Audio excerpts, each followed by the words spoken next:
Leadership is not about privilege, Blake. It's about sacrifice, responsibility, and earning the respect of those you lead. Today you'll discover the incredible story of Marcus Chen, a brilliant archaeologist whose career would be forever changed by an ancient vault that defied every conventional method of opening. Prepare yourself for a narrative full of mystery, unexpected twists, and a revelation that would shake the archaeological world.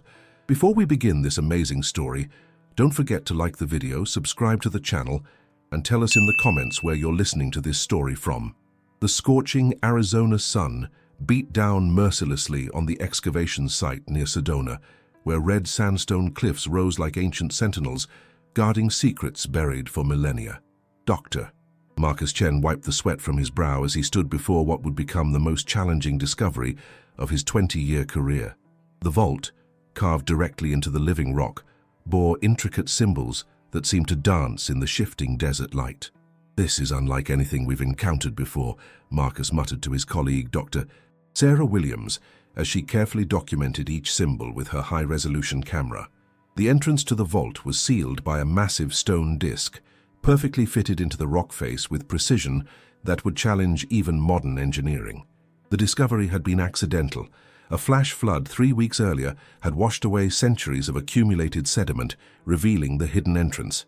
Local Hopi tribal representatives had been contacted immediately, as required by federal law, but the site fell just outside their traditional territory. However, one man had appeared at the dig site every morning since the discovery, Joseph Crow Feather, an elderly Native American who claimed to be a guardian of ancient places. "Dr. Chen," called out Dr.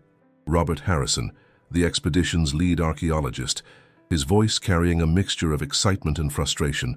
"We've tried everything.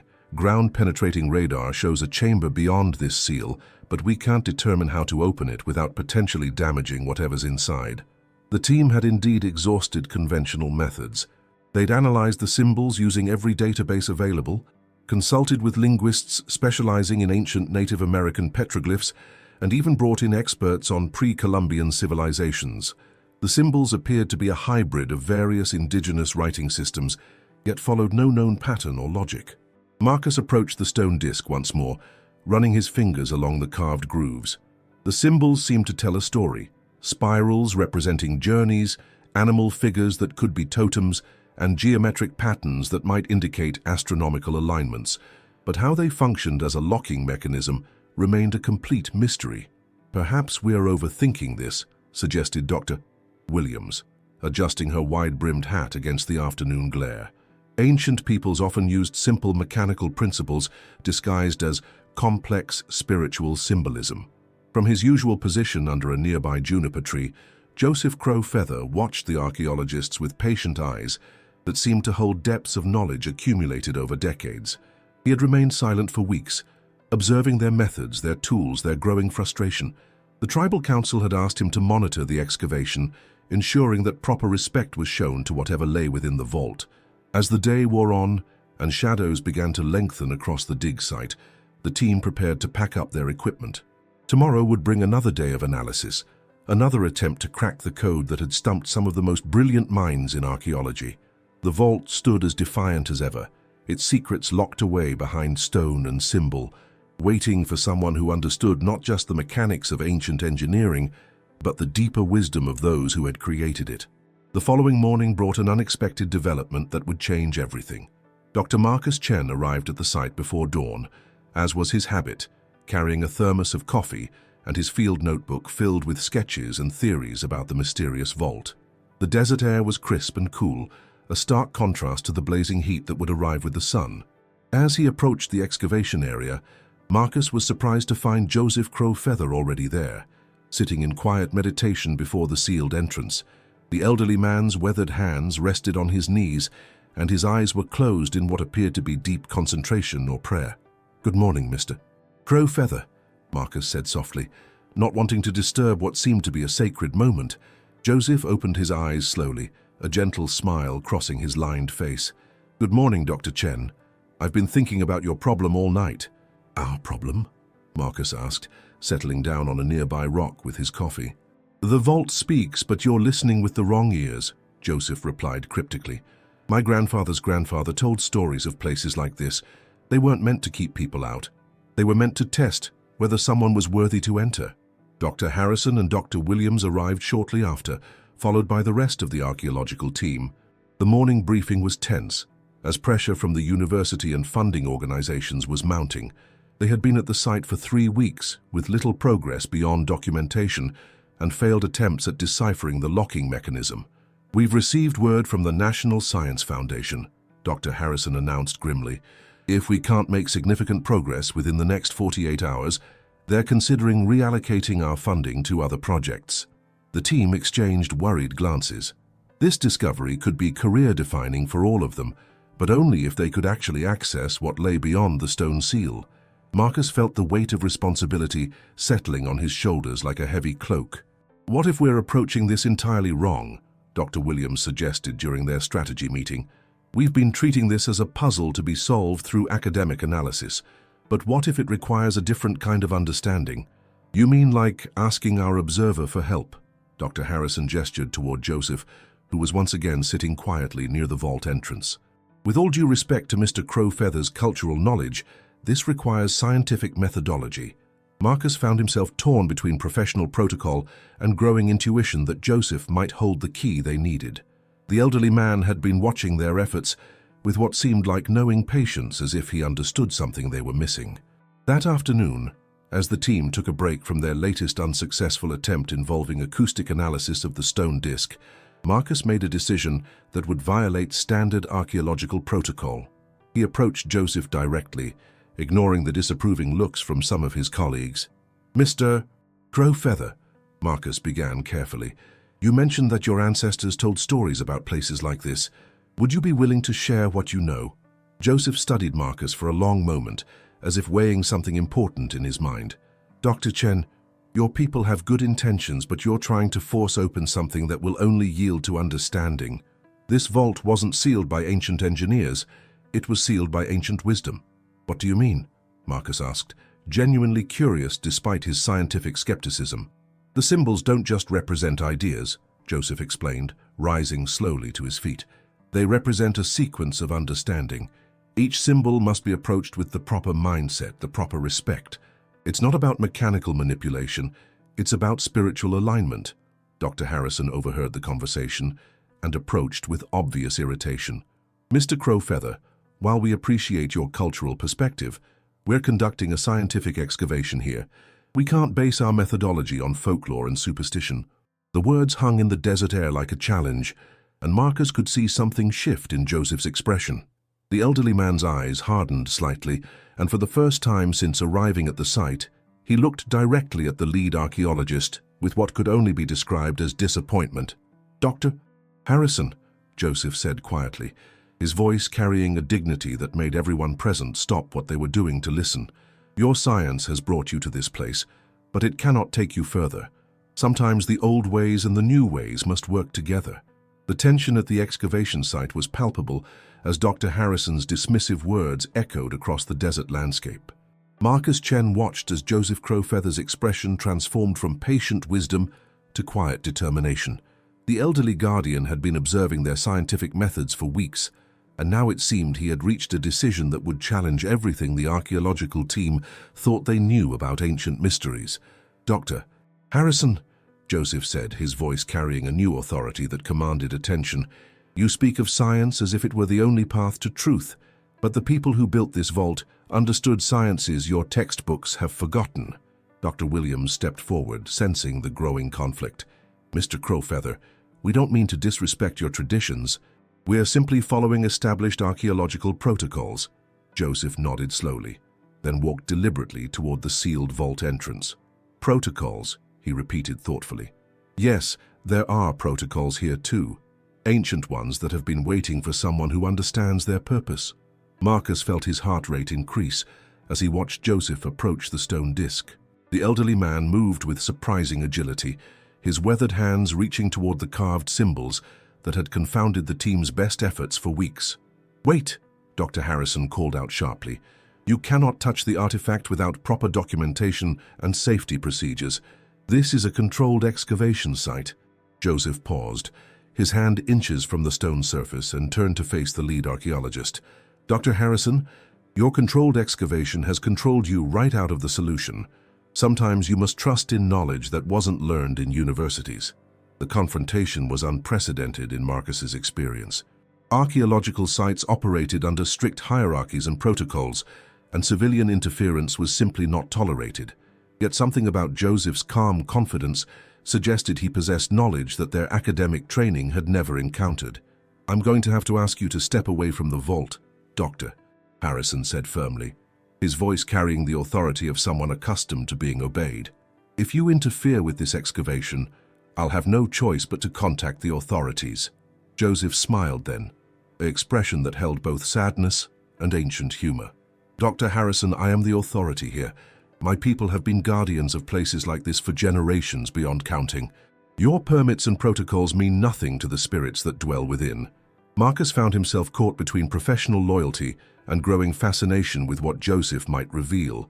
The elderly man's confidence wasn't the bravado of someone making empty claims. It was the quiet certainty of someone who possessed genuine knowledge. "What exactly are you proposing to do?" Marcus asked, stepping closer despite Dr. Harrison's obvious disapproval. Joseph turned his attention to the stone disc, his eyes tracing the intricate symbols with practiced familiarity. "These markings tell a story, Dr. Chen. Not just any story, but the story of how to approach the sacred with proper respect. Your team has been trying to solve a puzzle, but this isn't a puzzle, it's a test of worthiness." "Worthiness?" Dr. Williams echoed, her scientific curiosity overriding her concern about protocol violations. "The ancient ones who sealed this vault knew that someday people would come seeking what lies within," Joseph explained, his voice taking on the cadence of someone sharing sacred knowledge. "They created a barrier that could only be passed by those who understood the proper relationship between seeker and sacred." Dr. Harrison's patience finally snapped. "This is absolutely unacceptable. Mr. Crowfeather, I'm ordering you to step away from the excavation immediately. Your mystical interpretations have no place in legitimate archaeological research." The words seemed to hang in the desert air like a gauntlet thrown down.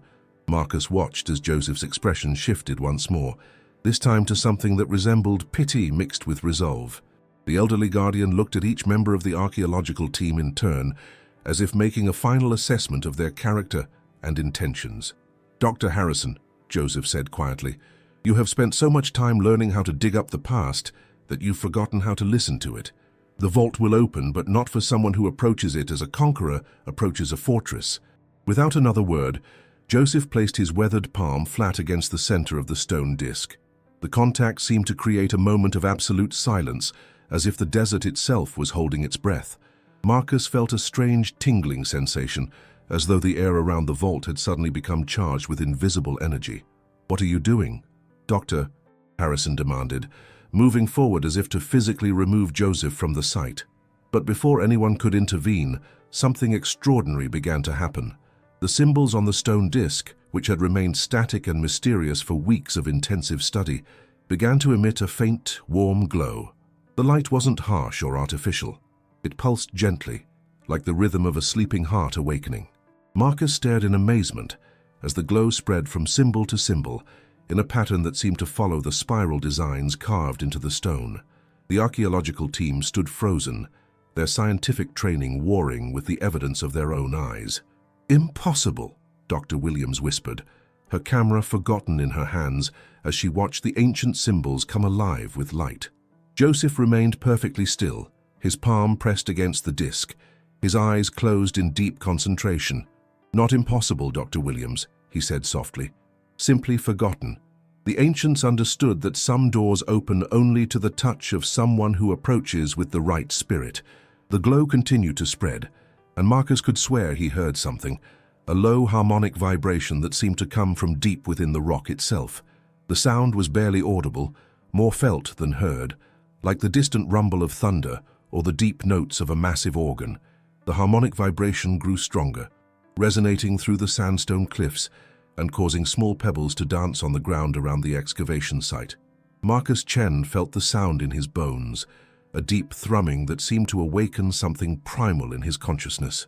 The glowing symbols on the stone disc pulsed in rhythm with the mysterious vibration, creating a symphony of light and sound that defied every scientific principle he had learned. Dr. Harrison stood paralyzed, his mouth agape as he witnessed something that challenged the very foundation of his academic worldview.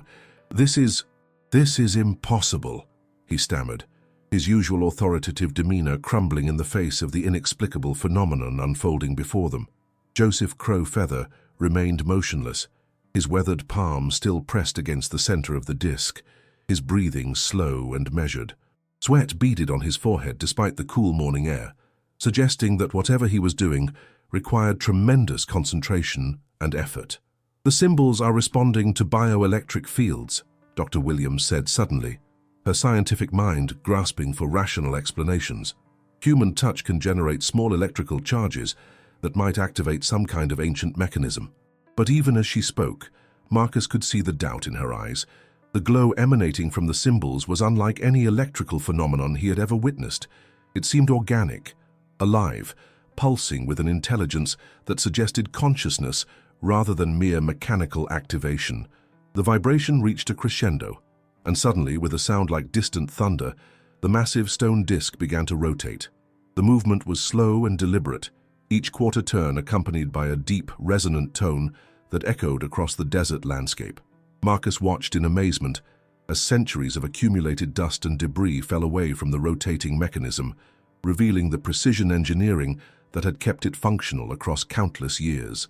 "My God," Dr. Harrison whispered, his scientific skepticism warring with the undeniable evidence before his eyes. "How is this possible? The disc must weigh several tons." "There's no visible mechanism, no leverage system." Joseph opened his eyes slowly, his face pale but determined. "Weight means nothing when you understand the proper principles, Dr. Harrison. The ancients knew secrets that your modern engineering has forgotten." As the disc completed its rotation, a new sound emerged from within the vault, the whisper of air moving through long-sealed chambers. The entrance, which had appeared to be solid stone, now revealed itself to be a perfectly fitted doorway. Cool air flowed out from the darkness beyond, carrying with it the scent of cedar and sage, as if the chamber within had been preserved in a state of sacred suspension. Marcus stepped forward cautiously, his flashlight beam penetrating the darkness beyond the threshold. The chamber within was larger than their ground-penetrating radar had suggested, with walls covered in intricate murals that seemed to tell the story of an ancient civilization. But what captured his attention immediately was the absence of the musty, stale air typically found in sealed archaeological sites. Instead, the atmosphere felt fresh, almost alive. "The preservation is incredible, Doctor," Williams breathed, following Marcus to the entrance. "The air quality, the condition of the murals. It's as if this chamber was sealed yesterday rather than centuries ago." Joseph finally removed his hand from the disc, swaying slightly as if the effort had drained him considerably. Marcus quickly moved to steady the elderly man, noting how his skin felt unusually warm to the touch. "Are you all right, Mr. Crow-Feather?" Marcus asked with genuine concern. Joseph nodded slowly, a tired but satisfied smile crossing his weathered features. "I am fine, Dr. Chen, but the real work is just beginning. What lies within this chamber will challenge everything your people think they know about the history of this land." "Doctor." Harrison approached the entrance with obvious reluctance, his scientific training warring with his inability to explain what he had just witnessed. "Mr. Crow-Feather, I owe you an apology. What you've accomplished here, it's beyond anything in our archaeological experience."